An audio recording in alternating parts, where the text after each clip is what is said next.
Hello student, आज बहुत मस्त टॉपिक चलेगा और लाइन से एंगल चलेगा और कतई जहर वाला चलेगा।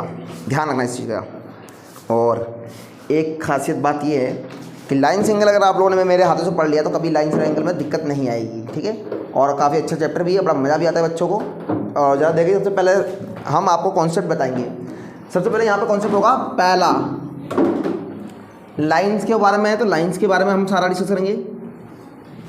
ठीक है, और सबसे पहले आपको बता दें कि एक लाइन खींचेगी और एक लाइन पे अगर दो एंगल बना रहा होता है तो आपको पता होना चाहिए सम कितना होता है, ए ओ बी सी। तो एंगल लेना था, एंगल ले सकते हैं एंगल ए ओ सी। जब मैं एंगल ये लेने की बात करूँगा तो एंगल ए ओ सी या सी ओ ए। ठीक है, तो angle O A C plus angle B O C या सी ओ बी। तो यहाँ पे क्या जाएगा, बी ओ सी बराबर 180। और यहाँ रीज़न देंगे आपको लीनियर पेयर की वजह से। किसे? लीनियर पेयर की वजह से। ठीक है, अब पहला रीज़न तो आपको समझ में आया लीनियर पेयर से। अब एक और लाइन आती है, जैसे मान लो एक और लाइन आ गई, लेकिन यहाँ पे इस बार अब एंगल आपके दो से ज़्यादा हो गए। कितने हो गए? 1 2 3 दिख रहा है। यहाँ पे आ गया हम ए, यहाँ पे ओ, यहाँ पे बी, यहाँ पे सी, यहाँ पे डी। ये आपका हो गया। आपको पता है स्ट्रेट एंगल पे जितने भी एंगल बनेंगे उससे सम सबका 180 होगा, लेकिन थोड़ा कहीं कहीं कंडीशन पे। जैसे यहाँ पे दो एंगल बन रहे हैं तो हम इसे कहेंगे लीनियर पेयर। और लीनियर पेयर मतलब एक लाइन और पेयर मतलब दो एंगल और सम उसका 180। क्लियर? तो यहाँ पे अब क्या है, यहाँ पे एक एंगल नहीं है, कितने? 3 एंगल। मान लो मैं इसे ऐसे दे देता, ए इसको बढ़ा ला बी, इसको सी, तो मैं लिख देता A angle B angle C बराबर 180। और रीजन में लिखता है स्ट्रेट एंगल। क्या बोलते हैं इसमें? Straight angle. दो से अधिक एंगल अगर बन रहे हैं इस एक स्ट्रेट लाइन पे तो हम उसे स्ट्रेट एंगल बोल देते हैं। ठीक है, ध्यान रखना। तो स्ट्रेट एंगल का सम भी अगर हम करते हैं, हमें एक लाइन है और स्ट्रेट एंगल पे हम सम करेंगे तो सबका 180 आएगा। एक स्ट्रेट लाइन पे अगर जितने भी एंगल बन रहे होंगे उसको सम करके कितना आएगा? 180 आएगा। ये फिट होना चाहिए दिमाग के अंदर। फिर क्या होती है, मान लो दो लाइन आपस में कटती है, उन दोनों लाइन को बोलते हैं इंटरसेक्टिंग लाइन। क्या बोलते हैं? Intersecting line. और इंटरसेक्टिंग लाइन की प्रॉपर्टी क्या होती है? सभी बच्चों को पता है कि जब भी दो लाइन आपस में कट रही होगी तो यहाँ पे एंगल जो बन रहा होगा, यहाँ पे एक्स आ रहा होगा तो ये भी आपका एक्स ही होगा। अगर यहाँ पे अगर वाई आ रहा होगा तो ये भी आपका वाई ही होगा। मतलब अगर यहाँ पे 80 होगा तो यहाँ पे भी 80 होगा, यहाँ 100 होगा तो वहाँ पे भी 100 होगा। क्लियर? तो यहाँ पे आपका ए, मान लो ये ए दे दिया, ये बी दे दिया, ये सी दे दिया, या डी दे दिया और ये बीच में ओ आ गया। तो मैंने कहा कि एंगल ए ओ बी बराबर, एंगल ए ओ बी बराबर किसके? डी ओ सी के। किसके? एंगल डी ओ सी। अब रीजन में क्या लिखोगे? रीजन में आप लिख देना, रीजन में लिख देना वर्टिकली अपोजिट एंगल की वजह से। किसकी वजह से? अपोजिट एंगल की वजह से ये हो रहा है। अगर आपस में लाइन कटेगी तो ध्यान रखना इक्वल होंगे, cross point vertically opposite cross point ऐसे इस तरह सामने सामने वाला। ठीक है, तो अपोजिट एंगल क्या होंगे? अब मुझे एक बात बताओ, यहाँ तक समझ में आया आप लोगों को, है ना? अब ये ध्यान से देखो एक बात, दो लाइन है, ये दो लाइन को क्या कहते हैं? पैरेलल लाइन होती है। ठीक है, ये लाइन को मैंने क्या बोल दिया? ये पैरेलल लाइन है, पैरेलल लाइन है। ठीक है, अब ये दो लाइन क्या है? नॉन पैरेलल लाइन है। ऐसे आगे मान लो मैं पूरा नया जोड़ता, खाली ऐसे छोड़ देता तो मैं ये क्या कहता? नॉन पैरेलल लाइन है। ठीक है, और नॉन पैरेलल लाइन का मतलब ये हो गया कि भैया वो कहीं ना कहीं आगे आपस में दो लाइनें जुड़ जाएंगी, है ना? और वो क्या होगी? कभी नहीं जुड़ेगी। एग्जांपल ट्रेन की पटरी ज़्यादातर देते हैं लोग बाग, है ना? लेकिन बच्चे के तो कहते हैं सर वो तो जुड़ती है कहीं कहीं, है ना? लेकिन बेटा वो ऐसी रहती है एकदम यू उस टाइप में।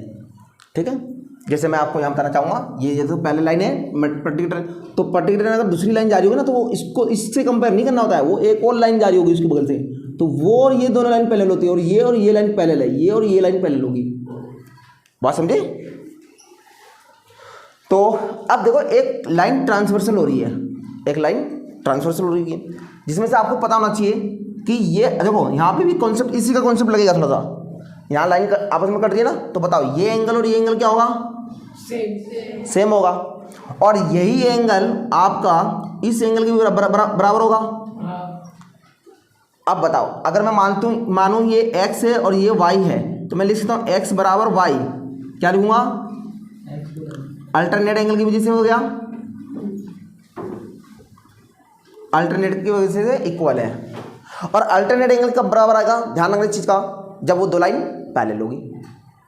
अगर बताओ अल्टरनेट एंगल अगर इक्वल आ रहा है, क्वेश्चन कैसे करेगा? मान लो यहाँ पे 80 है, यहाँ पे भी 80 आ जाए, मैं कह रहा हूँ ये 80 है और पूछेगा कि आप बताओ ये दो लाइन पैरेलल है, तो मुझे अगर पैरेलल शो करना है तो मैं देखूंगा कि अल्टरनेट एंगल क्या इक्वल आ रहे हैं। अगर अल्टरनेट एंगल इक्वल आ रहे हैं तो इसका मतलब वो दो लाइन क्या है? पैरेलल है। अब जब वो पैरेलल ही नहीं होंगे, अगर दो वो इक्वल ही नहीं आ रहे होंगे, ऐसे दो अल्टरनेट एंगल इक्वल नहीं आ रहे होंगे, तो वो पैरेलल लाइन होगी नहीं, सिंपल सी बात है। और ये कंडीशन सिर्फ पैरेलल की कंडीशन में ही बैठेगी कि दो लाइन पैरेलल है तो अल्टरनेट एंगल भी क्या होंगे? इक्वल होंगे। अब बताओ ये वाला एंगल, तो ये वाला एंगल भी तो इक्वल होगा, फिर ये भी तो अल्टरनेट हुआ, अल्टरनेट एंगल से ये भी हुआ। अब बताओ ये एंगल बराबर हुआ, तो क्रॉसपोंडिंग एंगल से भी तो ये एंगल वाले और ये वाले एंगल, देखो ये एंगल ऐसे बराबर होता ना, तो ये भी तो एंगल बराबर होगा, समझ रहे हो? अगर ये आपका 60 है तो ये भी आपका 60 आएगा, और दो लाइन आपस में कट रही है तो 60 ही है तो ये भी 60 आएगा, तो ये ऐसे ऐसे बराबर है तो ऐसे ऐसे भी तो बराबर होगा, समझे? क्लियर? अब देखो यहाँ पे क्या करोगे, ये अभी मैं सिर्फ लाइंस के बारे में बता रहा था, कुछ और लाइंस में होता है। मान लो और भी कुछ बता दें आपको, इसके बाद मैं एंगल पे बताता हूँ, ठीक है? तो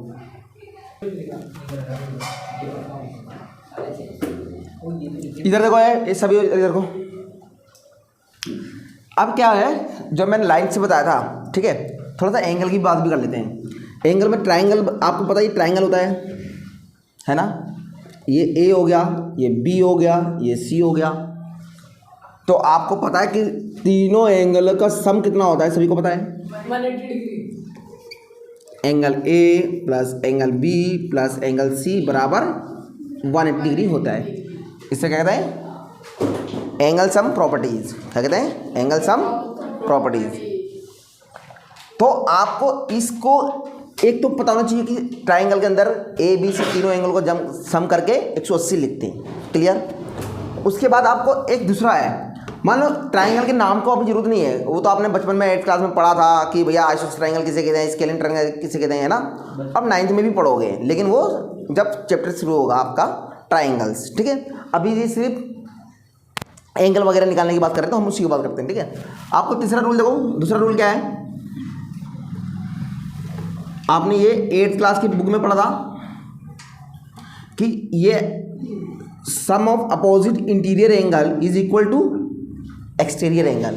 पढ़ा था आपने कि अगर दो एंगलों का सम करें, मतलब angle A plus angle B बराबर एंगल ए सी डी के बराबर आएगा। ये प्रॉपर्टी आपने पढ़ा था 8th क्लास में कि sum of two interior angle is equal to exterior angle. बस तो मैं ये दो एंगलों का सम करूंगा तो इस वाले एंगल के बराबर आएगा, ठीक है? अगेन देखो जरा ध्यान से, एक लाइन में आपको तो तुम्हें पता ही है क्या होता है कि जैसे ये मान लो ये आपका एंगल 180 हो गया और ये 180, ऊपर वाला भी 180 हो गया, तो पूरा अगर मैं राउंड की बात करूं तो कितना हो गया? 360 डिग्री हो गया, है ना?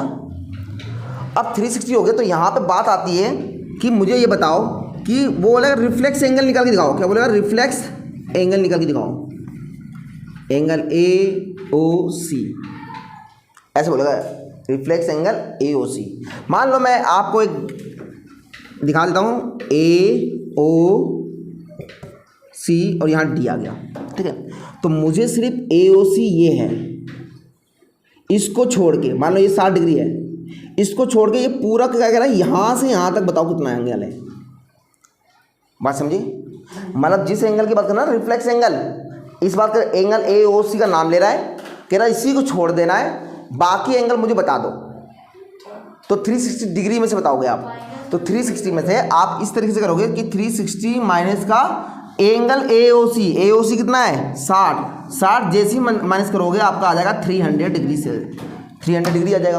और 300 डिग्री आ जाएगा, वो क्या होगा, ये पूरा आपका एंगल होगा, रिफ्लेक्स एंगल इसे कहते हैं। बस में आ रहा है। अब आता है यहाँ पे जैसे ही ये आएगा तो उसके बाद आपका आएगा बाइसेक्ट। बाइसेक्ट क्या होता है, बाइसेक्ट अब समझ लो। बाइसेक्ट चाहे वो एक लाइन की बात करें चाहे वो एंगल की बात करें, क्या कहा मैंने, चाहे वो एंगल की बात करें चाहे वो लाइन की बात करें। मान लो एंगल की बात कर रहा है, ये देखो एंगल AOB, क्लियर, AOB आया। और AOB में क्या है, ये कितना डिग्री का है, 60 डिग्री का है ना। तो मैंने कहा भाई बाइसेक्ट हो रहा है, मैंने कहा angle bisect angle AOB, angle AOB क्या है, ये एंगल AOB बाइसेक्ट हो रहा है। तो जो बाइसेक्ट हो रहा होगा तो मतलब इसके बीचों बीच में एक लाइन जा रही होगी, वो होगा C। तो इसका मतलब ये हुआ कि दोनों पार्ट एक एंगल को दो हिस्से में बराबर कर दिया गया है। अगर ये 60 डिग्री दिखा रहा हो तो कितना कितना एंगल होगा, 30 होगा, ये 30 होगा और ये भी 30 होगा। क्लियर, समझ में आया आर्यन, समझ में आया। तो अब देखो यहाँ 30 तो यहाँ पे भी क्या होगा 30 होगा, बाइसेक्ट कहते हैं इसे, ठीक है। बाइसेक्ट मेथड का अलग ही तरीका है, आपको ध्यान रखना है इस चीज़ को। तो इसे कॉपी करिएगा फटाफट। और चलो स्टूडेंट देखते हैं इस क्वेश्चन को हम करेंगे सबसे पहले, ठीक है। अब इस पहले क्वेश्चन को जरा ध्यान से देखना किस तरीके से क्वेश्चन होगा, बहुत है। सबसे पहले देखते हैं डाटा गिवन क्या है। देखो बेटा AB और CD इंटरसेक्ट कर रही है ओ लाइन पे, AB और CD इंटरसेक्ट हो रही है लाइन पे। उसके बाद दिखा रहा है AOC ये वाला एंगल का सम कितना और एंगल सम कितना BOE, इन दोनों को जोड़ के आपका 70 दे रखा है। कितना दे रखा है, 70 दे रखा है। और बोलता है BOD, आपको BOD क्यों है, BOD ये वाला एंगल आपको दे रखा है 40 दे रखा है, सॉरी 40 डिग्री यहाँ पे दे रखा है। क्लियर, दे रखा ना।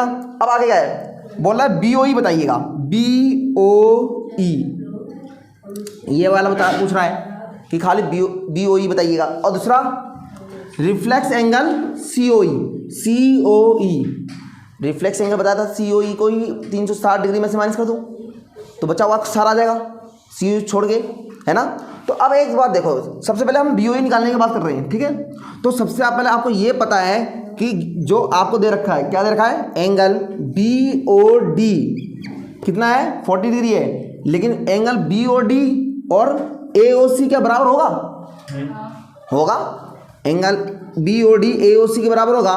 किस रीजन से, वर्टिकली अपोजिट एंगल बताया था। इस पे एक लड़की ने 9th क्लास में, पहले जब मैं पिछले साल पढ़ा रहा था तो बच्चा बोलते था तो वो कहता था मटकली अपोजिट एंगल, समझ रहा, तो वो इस शब्द को बिगाड़ता था। तो उसकी बात मुझे आज भी आ जाती है, जब मैं इसे पढ़ता हूँ वर्टिकली अपोजिट एंगल तो उसकी मटकली अपोजिट एंगल याद आती है। आगे देखो, तो BOD कितना है बेटा, गिवन है ना 40 डिग्री। तो बताओ एंगल AOC भी तो कितना हो जाएगा, 40 डिग्री हो जाएगा। और आपको एक लाइन दे रखी है जो angle AOC plus angle BOE 70 degree दे रखा है ना। अब बताओ जब मुझे AOC पता हो जाएगा तभी तो मैं माइनस करूँगा 70 में से, तो मेरे पास क्या जाएगा, BOE आ जाएगा। लेकिन मैंने पता लगा लिया है AOC मेरे पास कितना है 40 है। अब मैं जैसे ही एंगल AOC का मैं 40 लिखूंगा तो वैसे BOE बराबर 70 आ जाएगा। अब बताओ एंगल BOE यही रहेगा, 70 माइनस का 40 हो जाएगा, तो कितना जाएगा एंगल BOE 30 डिग्री आपका एंगल आ जाएगा BOE। हमारा पहला काम तो खत्म हो गया BOE। अब देखो क्या निकालना है हमें निकालना क्या है, रिफ्लेक्स एंगल COE। तो पहले एंगल COE तो मुझे पता होना चाहिए, तो मैं क्या करूँगा, मैं यहाँ पे यही लिखूँगा आपको कि angle AOC plus angle BOE plus angle COE बराबर 180। अब देखो एक लाइन पे 2 से अधिक एंगल आ गए तो वो कौन सा एंगल कहला जाएगा, स्ट्रेट एंगल, स्ट्रेट एंगल कहला जाएगा। क्लियर। अब मुझे एक बताओ, AO और प्लस BOE आपको पता है ना, AO आपका 40 है और BOE 30 है और दोनों को सम करके दे रखा है 70। तो यहाँ पे 70 रख दो या फिर आप अलग अलग वैल्यू पुट करके फिर जोड़ोगे तो वही 70 आएगा। तो सबसे बड़ा बेवकूफ़ी क्या है कि बार बार अलग अलग रखें, एक बार में लिख देते हैं 70, समझ में आया यहाँ कितना आएगा? यहाँ 70 प्लस एंगल COE बराबर 180। अब एंगल COE आ जाएगा 180 माइनस का 70 डिग्री, तो एंगल COE कितना आ जाएगा? 110 डिग्री आ जाएगा। क्लियर? अब मुझे एक बताओ, रिफ्लेक्स एंगल जैसे मैं निकालूंगा, रिफ्लेक्स एंगल जिसकी बात हो रही है एंगल COE की बात हो रही है, तो माइनस आपको पता 360 माइनस एंगल COE, तो बताओ 360 माइनस का 110 तो कितना जाएगा? 250 ना लायक। अब बताओ कितना आएगा? 250 बता रहा हूँ। हाँ कॉपी करो इसे।